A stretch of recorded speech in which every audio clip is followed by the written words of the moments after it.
Thanks for joining us on episode 1509 of the Inspired Stewardship Podcast. I'm Robert Hunt. I challenge you to invest in yourself, invest in others, develop your influence, and impact the world by using your time, your talent, and your treasures to live out your calling. Having the ability to understand that accountability is key. And the one way to be inspired to do that is to listen to the Inspired Stewardship Podcast with my friend Scott Mader.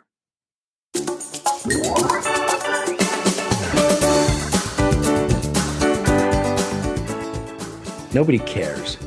Nobody cares if I'm fat, broke, unhappy in my marriage, miserable with my company, miserable with my finances. Nobody cares. We got our own junk. We can't worry about your junk. Nobody really does care unless you care enough to do something about it. So the book is titled Nobody Cares Until You Do. Welcome and thank you for joining us on the Inspired Stewardship Podcast. If you truly desire to become the person who God wants you to be, then you must learn to use your time, your talent, and your treasures for your true calling. In the Inspired Stewardship Podcast, you will learn to invest in yourself, invest in others, and develop your influence so that you can impact the world.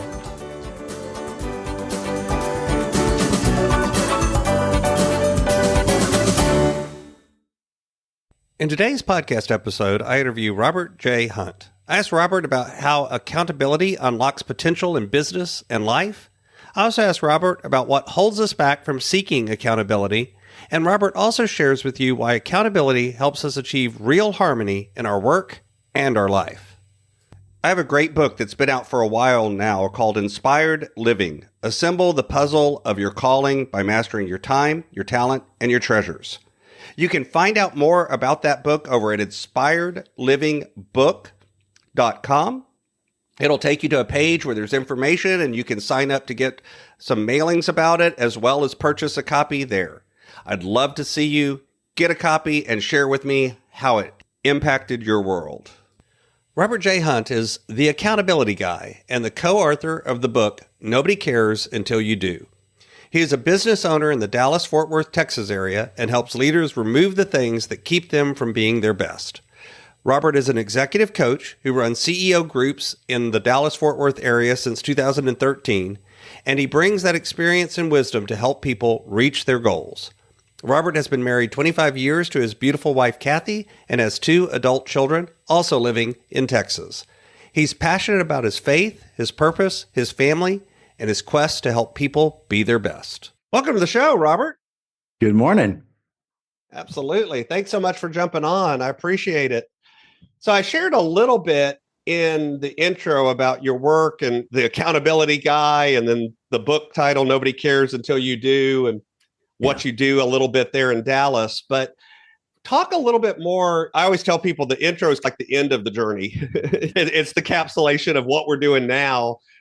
But there's always a lot that came before that got us to where we're going on. So back up a little bit and tell us what got you to the point where you're at today. I grew up in Southern California, and my beautiful wife and I moved here in 2010 to the Dallas-Fort Worth area. And I came here to do marketing consulting and really didn't find any joy in that anymore, as I found that people really didn't understand marketing and nobody wanted to hire me to be strategic. They just wanted me to do project work. And a lot of times, if you don't have a reason behind the things you're doing, the marketing doesn't work. And if it's not aligned with who the company is, it's just a lie, basically. And I just grew tired of the effort. And I came across a guy who was doing peer groups. I'd never really understood peer groups. What does that mean? It's a mastermind, a cohort, a peer group. This idea of people coming together and helping each other and creating a place of accountability to get things done. And I loved it because my purpose in life is to help people remove the things that keep them from being their best. I identified that 10 years ago, 15 years ago, and I realized this is what I want to do for my life. And so I jumped on it and I started doing peer groups in 2013. So I've been doing it 12 years now and I love it. I love having the chance to come alongside business owners and other leaders and helping them be their best as they pursue their goals. And that's where I'm focused these days. So for somebody that doesn't know, you mentioned peer groups and then masterminds all in one breath. Talk a little bit about more about what you mean by a peer group. Yeah, it's when you hang out with your buddies and you're talking about how's work, what's going on, they don't really know what you're doing. So a lot of times the input you get for them is not very founded. And so you've got people that want to point to things or help you and give you guidance and give you opinions, but it's not valid. A lot of times people don't even know what they're talking about. And what you want to do is have a qualified group of people who will listen to where you're at. What do you want to do? And then help you get there. And you could hire a coach, which is what I do. Also, I do executive coaching, but that's one-on-one. That's one person with one person. When you do group coaching, you have 8, 10 people in a room, all with different perspectives, all with different journeys, all with different skills. And when you say, "Hey, I've just run out of cash and I don't know how to, make payroll this month," and people will go, "Well, here's what I use and here's how I did." Are you sure you're out of cash? Did you consider this? And sometimes you don't know what you didn't know until you realize you didn't know it. And being in a room with other people who are going through the same similar journey, they're not in the same industry. They're not you. They're men and women, young and old, all different kinds of industries. Someone is going to see something you don't see. And it's just beautiful that we've never had an issue come up that somebody in the room hadn't already dealt with or someone hasn't had experience with in a similar fashion. So you get this benefit of having this advisory board, like a board of advisors if you're in a bigger company, and they don't have any personal connection to your problem. If you ask your family member or spouse, "Hey, what should I do?" They've got attachment to your issues. "You mean we're not going on vacation this year?" All of a sudden, these decisions affect them personally. And when you're in a group like this, they don't have any emotion attached to your problem. They don't have any vested interest in you doing this or that. And they can give you honest, caring feedback. That's what you need. Mhm. So before we dive a little bit more into what you've done and what you do and the book, one of the things I like to highlight on the podcast is how our faith journey and our life journeys intersect and feedback between those two things. Would you share a bit about your faith journey and how that's intersected with what you find yourself doing today? Yeah, it is who I am. I think it's interesting. Sometimes people ask me, how do you integrate your faith into your work? And I think the better question is, how do you keep it away? I don't go to work and pretend I'm not married. I don't go to work and pretend I don't have kids or that I don't like the Cowboys, which is hard to do sometimes, but I am who I am. That one could get you in trouble. I am who I am. So to turn it off would be weird. And so I've been born again. I've come to know Jesus Christ as my Lord and Savior. I've been forgiven and restored and connected with God in a very personal way. I can't turn that off. That's the best thing that ever happened in my life. It is part of my work. I don't pass out Bibles in meetings and I don't run around telling people how to live their life, but I live mine in a way that pleases God, or at least I try to please God in everything I do, how I run my business, how I treat people, the way I spend my time and money, all that with the mindset, am I pleasing God? Because he died for me. He redeemed me. He gave me eternal life, and he has actually ownership over this life today. And I live like that. So that's where I'm at. That's how my faith rolls in and out of who I am easily, because it's just part of who I am. Yeah, absolutely. And what's the old expression, right? Preach the gospel and when necessary, use words. Yeah. Yeah. And the reason people don't want to bring up faith at work is because so many people have done it poorly. There's been so many stories of people who have condemned or yelled and said, "You're going to hell for this and that." And whether it's biblically true, if someone has a severed leg, you go, "Hey, your leg's severed. Look at the blood coming out." You help them, you care for them. And I just think it's sad that so many people have done such a poor job of living out their faith that other people are afraid to live out their faith. And you really shouldn't be, because none of us are perfect. Every single person at work has done something wrong. They've made mistakes. They've had problems. They've failed in this and that area, but they still keep being themselves. Why do we as Christ followers feel we need to tuck that away just because we've not been perfect at it? We're not going to be perfect at it. That's why God forgives us and restores us. And he created a plan. He created a business model to save the world through knuckleheads like us. What on earth was he thinking? So he knew we would not be great at this. He knew that.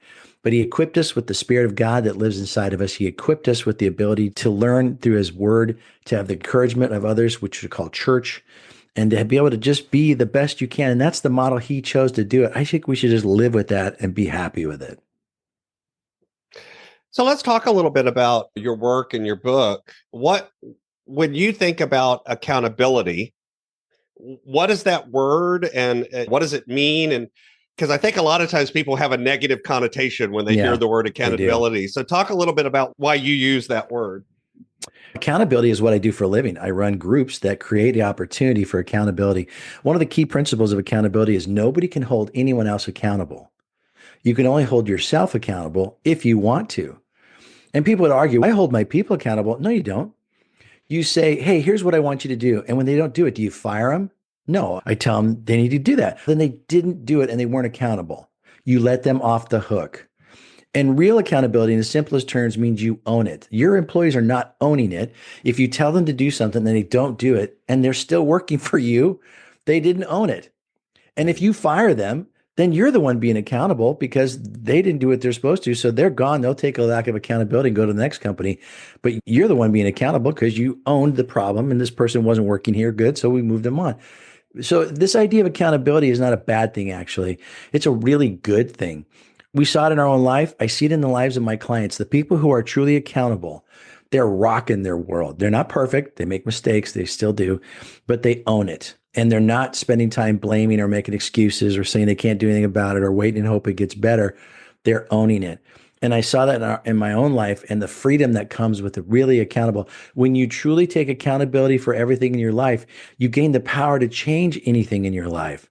And then you move from being a victim to being someone who could be victorious in that matter.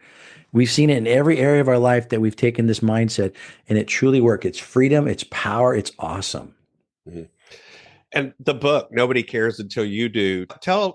Where did that title and that idea for a book come from? And because that's a little in your face, isn't it? It's a little in your face. It used to have a different title when we first started writing the book. I co-authored this book with my friend Salem Thine, who's in our CEO groups, has been for 6 years now. And we wrote this because we wanted people to understand accountability. And one of the key points in accountability is when you get to a place in your life where the pain of where you are is worse than the pain of where you're going to go. And you're going, okay, wait, nobody cares. Nobody cares if I'm fat, broke, unhappy in my marriage, miserable with my company, miserable with my finances. Nobody cares. We got our own junk. We can't worry about your junk. Nobody really does care unless you care enough to do something about it. So the book is titled Nobody Cares Until You Do. And when you do, you take control over your destiny. You have the opportunity to do something about it. And then a lot of people will actually care. I found in my case, 2019, we owed $90,000 in debt and it was killing us. And it was affecting our marriage. It was affecting our faith. We were angry at God for not fixing the bad decisions that we made in our lives and getting us out of debt. And we just decided, look, this isn't the life we want to live anymore. And in September of 2019, we decided to sell our house and take the money from our equity and pay off all our debt.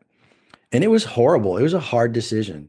And we loved our house. It was huge and it had a movie theater upstairs and beautiful, big place to entertain and to have fun, but we couldn't afford it. And so we decided to own our problem and to do something about it. And so we did. We sold the house. And by March of 2020, when COVID was shutting down the world, we moved into this little rental house that we live in today. And we paid off everything in April of that year and we were debt free. And the peace that I had was unbelievable. It's like the frog in the water where you slowly turn up the temperature and it doesn't realize it's getting hotter till it cooks itself to death. I had got myself to a place of such anxiety and such stress. I ended up getting vertigo for 16 days. The doctors couldn't figure it out. I couldn't get rid of it. It was stress related. I had worked myself into such a tizzy over this because we decided in January of 2019, if this year we don't get out of debt, we're going to sell the house. So all year long I was stressing, I don't want to sell this house. Lord, come fix my problems, please. And he's like, no, I gave you plenty of money. You wasted it. You got to own this one. All those things to be saying is that when we finally took accountability for our life, we were able to change it. And life is way better when you own it. And we're just taking one thing at a time and owning it. And it's a total game changer. Mm-hmm. Mm-hmm. So when you think about that, you went through that with a personal situation, but what holds people back from actually taking that ownership or that accountability whenever they find themselves in a situation like that? I think most people don't even recognize that they're not being accountable. I think they fall into the traps that we fell into, which is the first part of the book that talks about the traps that people fall into. They say they blame other people. They make excuses. They say there's nothing they could do about it, or they just wait and hope that maybe next year will get better. And nothing gets better. It just always gets worse. Or if this happens, then I'll be better. I see a lot of people externalize it. So I'll use the president as an example, but there's a million of them. You know, if you elect fill in the blank, my life will get better. By the way, Right. it doesn't matter who you put in that blank. In other words, that's not a Democrat or Republican comment. That's just we externalize it a lot of times too. Have you seen that? Yeah, I think a lot of people spend their life saying life will get better when blank happens. There's always a blank. And the reality is, your life can be great right now. I did a presentation to a group of people who are out of jobs on Monday of this week, executives in transition here in Dallas. And I asked them the question at the beginning of the presentation, "Hey, are you living the life you want?" And they looked at me like I was insane. They're like, "We all have to have jobs, right?" I said, "What's it got to do with living the life you want?" You have to learn to live your life the way you want as the circumstances change. When you have a kid, your life changes. And it's really hard, but you should live the life you want while you have the kid, because someday they move out and then you have to live your life when they're gone. And everything you're doing when you didn't have a job, you have all this time to maybe pick up the kids from school, maybe visit with friends you haven't seen in a long time, maybe work on yourself and work on your marriage and all these things. But instead, you spend all your time thinking life will get better when blank happens. The blank in this case is get a job.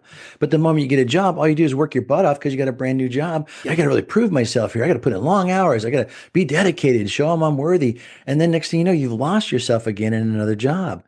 So if you can't practice the art of living the life you want, when you're in every circumstance, broke, rich, sick, healthy, everything, you'll never have the life you want.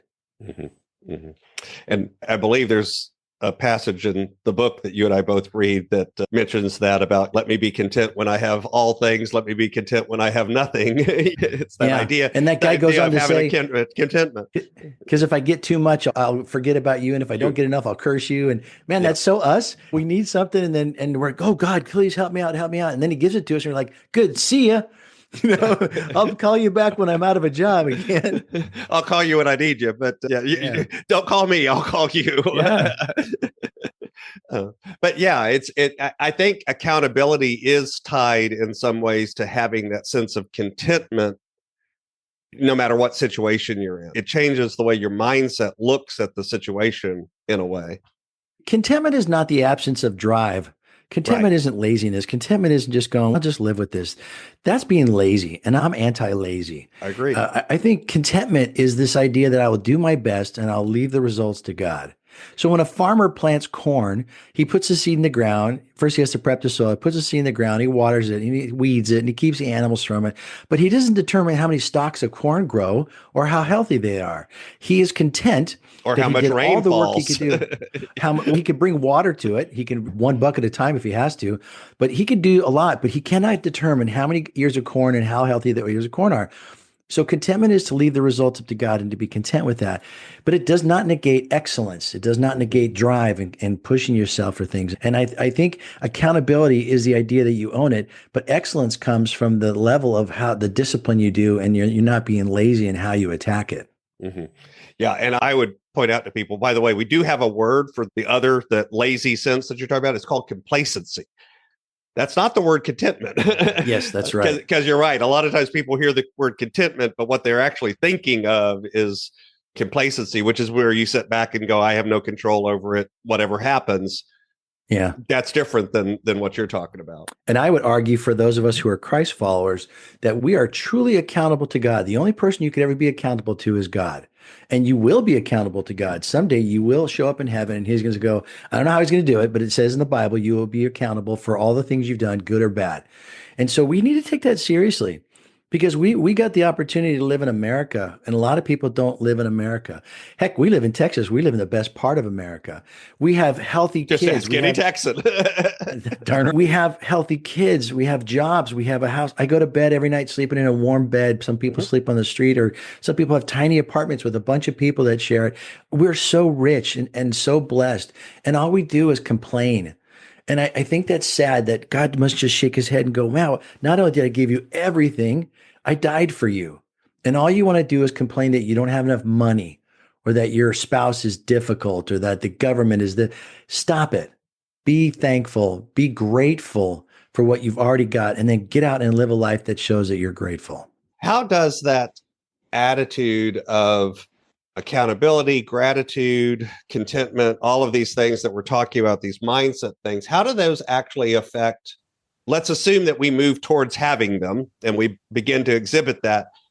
What's the positive effects? How does that affect our mindset or spiritual life Sure. or walk?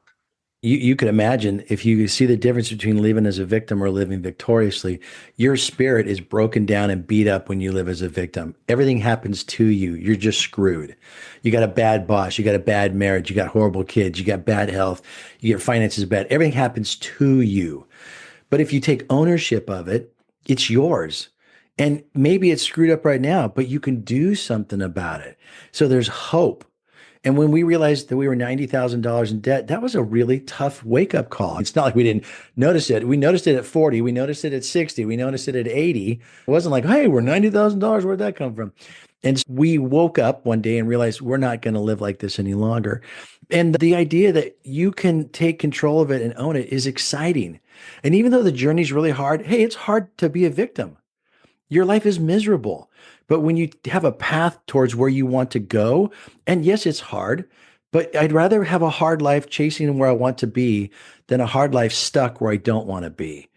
And in the second half of the book, once you realize nobody cares until you do, we give you a plan for how to move towards a place of where you want to be. You acknowledge the reality, you embrace the suck, you find a solution, and you make it happen. And that's the second half of the book. And we walk you through stories and examples and details and exercises to do this because we did it and we still do it today. We're doing it in our businesses, we're doing it in our personal life, and it really does change the way you look at life. Mm-hmm. How does this play out in helping people find, and we talk about balance, I actually hate that word, find that place where they're able to focus on their relationships, their work, we've all got so many different areas that we're all trying to juggle and deal with.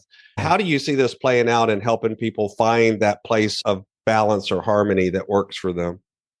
One of the reasons why we play victims is because we say things like, I can't do this, or I don't have the money for this, or I don't have the time for that. Those are all lies. The reality is you have the time and money for whatever you want. You just don't want it bad enough, or you've lost the hope that you can do something about it. And so what I've taught my clients to do is to understand that when you have overload, you lose your ability to make good decisions and be productive. So in order to avoid overload, we create margin in our lives. Margin is the antidote for the quest of work-life balance, which does not exist. So rather than chase this illusion of work-life balance, just create a world of margin where there's room for the unexpected. So if you book your calendar for 10 hours of actual meetings and phone calls and activities a day, you're going to fail because something's going to go wrong. The car's going to get a flat. A client's going to call you. Your kid's going to call you. There's always something that's going to go wrong. Meeting's got to run over, whatever. Something. Yeah. And then you show up to the next meeting late and everyone's mad at you. And then you feel stressed. So then you answer the email incorrectly and you're barking at people because you're overloaded and stressed. So if you don't even manage your time, which is the easiest one, you can measure it and you can control it, and it's a finite amount. If you don't manage that well, nothing else will get managed. So we start with time, and we refuse to book ourselves to a place of exhaustion. So every day you should not book up more than 60, 70% of your day in actual committed time. That way you can say, okay, if someone needs help, I can stop and talk to them, or my car breaks down, or whatever. So that's just the one bucket. There's time. Then there's money, health, and emotions. And the first three all eat up the emotional bucket. And I can't really measure where I am on my emotional bucket. So I guard that, the holy grail, by making sure the time, money, and emotion, or time, money, and health are created solid, healthy, defined margins.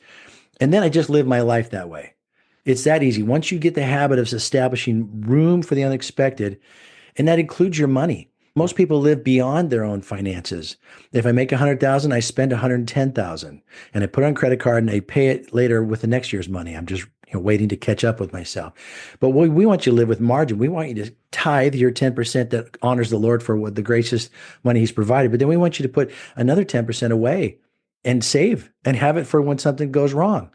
And then live modestly with the rest of it. God gives us that whole 90% of our money to do whatever we want with it, but it's still His money, and He still expects us to use it well. And I think if we can create margin in our money, when someone is hurting and needs help, you'll have money to help them. You could actually give a friend some money when their car breaks down and they're broke. You could be that guy who helps other people when they need help. That's the solution to avoiding overload and getting burned out. Yeah, my wife and I loved it when we added to our budget a line that just says spontaneous giving. And we literally just set aside a little bit of money every month. And my wife occasionally will come home and be like, I bought some fireman's lunch today, Nice. or I'll come Nice. home and be like, hey, I bought a homeless guy lunch today, or whatever. It shows up a million different ways, but it gives us that flexibility and freedom to just not worry about it. We get to do it. This is where you proactively create the life you want to live. Yep. Every time we got to an intersection, my wife would always be freaked out by people asking for money. And it would make her nervous, like they're going to bust the window down and take her purse or something. And so I said, listen, why don't we just proactively create something that takes the awkwardness out of it? So we went out and bought $10 Chick-fil-A cards and put a $10 bill and a note that says, hey, I don't know your story, but you're still a child of God. And we just want to give you this money and say, God bless you, and ask the Lord to protect and provide for you and let you know that someone out here loves you. And we put them in our armrest of our car. So when we get to intersections, we're actually looking for people to give it to versus trying to avoid them. And that comes out of our giving fund, where we get to be able to give graciously like you're talking about. And so if you proactively create the life you want, instead of having to react to things that are thrust upon you, life is way better. Yeah. Yeah. It's moving to a proactive mindset as opposed to a reactive mindset. So I've got a few questions that I like to ask all of my guests, but before I go there, is there anything else about your book or accountability that you want to share with the listener? Yeah, I think the best way to get started in this whole awareness of accountability is go to nobodycaresbook.com and take the satisfaction assessment. It's free. We don't ask for your information. Just go on to the website, look under resources, and fill out a satisfaction assessment and declare honestly, really honestly, how is your marriage compared to what you thought it would be the day you got married? How is your faith compared to the day that you first met God? And score honestly how satisfied you are in your business and your personal life. And then ask yourself, why am I not satisfied in these areas? And then look for the traps that are blame and excuse, or say I can't do anything about it, or I'll wait and hope it gets better. And if you find those things there, you're in the trap. You need to do something about it. You need to own it. That's the first step towards really understanding what accountability looks like. So a question I like to ask all of my guests, my brand is Inspired Stewardship, and I run things through that lens of stewardship. And yet that's one of those words that I've discovered means a lot of different things to a lot of different people. So when you hear the word stewardship, what does that word mean to you? Yeah, it's how we take care of what God gave us. And I guess, or whatever responsibility you have. So if I have my own company, so I'm a steward of that. It's how I take care of it. It's how I use it, invest it, protect it, grow it. That is stewardship. It's getting a good return. I always think back to the parable of the talents in the Bible, where God gave some person 10 and some person 5 and some person 1, and or whatever the numbers were. And then he says, I'm going away for a while. And he comes back, and the first 2 guys did a good job doubling their return. And God was really pleased with them. And the other guy just buried it and said, here you go. I'll give it back to you. Stewardship is giving God back what he deserves for the gracious gift he gave you. And you should be steward of, a good investor. Can't use the word to define the word, I know, but you have to be a good investor, optimizer of that resource. Mm-hmm. So this is my favorite question that I like to ask everybody. Imagine for a moment that I could invent this magic machine. And with this machine, I could take you from where you are today and transport you into the future, maybe 150, maybe 250 years. And through the power of this machine, you were able to look back and see your entire life, see all of the connections, see all of the ripples, see all of the impacts you've left. What impact do you hope you've left in the world? I want the people who know me or knew me to know I love them. In my vision of my business, my vision statement, it says I'm creating a community where business leaders feel loved and cared for while they pursue their personal and professional goals. That is my vision for my business. I'll make money along the way, but what really gives me joy is that the clients I have, the people in my world, know I love them. So what's on the roadmap? What's coming next as you continue on this journey? I want to go and do workshops and talk about the principles of accountability through our book, Nobody Cares Until You Do, anywhere in the world. I want to go to countries and groups and businesses and organizations, whoever will bring me in to talk and tell the story and teach the principles of accountability, to create a culture where people feel empowered to live the life they really want and bring that to work every day. I've done 2 workshops last year. They were very successful and we had a lot of fun. but it's a lot of work to do a workshop. Getting it set up and getting the room filled and running it, it was exhausting. And I got a business to run. This is not my business. This is my joy. So if anyone, it will fill a room and invite people and get them to show up, I'll come present this principle. And I want to teach people that life is better when you own it. So you can find out more about Robert over on his website for his business at refdallas.com, or find out more about the book at nobodycaresbook.com. Of course, I'll have links to both of those over in the show notes as well. Robert, is there anything else you'd like to share with the listener? Yeah, my theme for this year is intentional living, and the idea of life is short, so don't be lazy. And I found myself being lazy a lot last year. Lazy, you're supposed to do something and you don't do it, or you shouldn't do something and you do it. It's lazy. And I think if we keep using the word lazy, it's so offensive. It's like our book, Nobody Cares. It's an offensive kind of phrase, but we want you to feel the ouch of the phrase, you're being lazy, because nobody would want to be called that. But when you don't do what you know you should do, you're being lazy. And when you do something you know you shouldn't do, you're being lazy. So really think about it. Why are you being lazy? And what would it take to change that? Because I think we're being more lazy than we really recognize.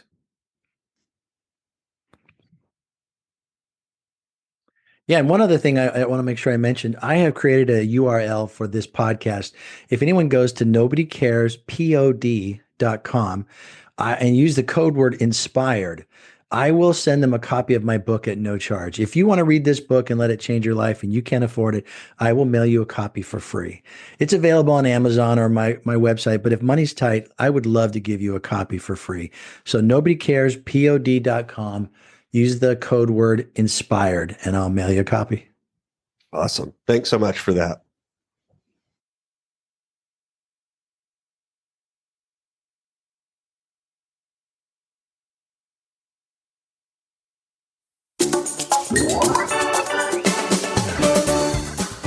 Thanks so much for listening to the Inspired Stewardship podcast.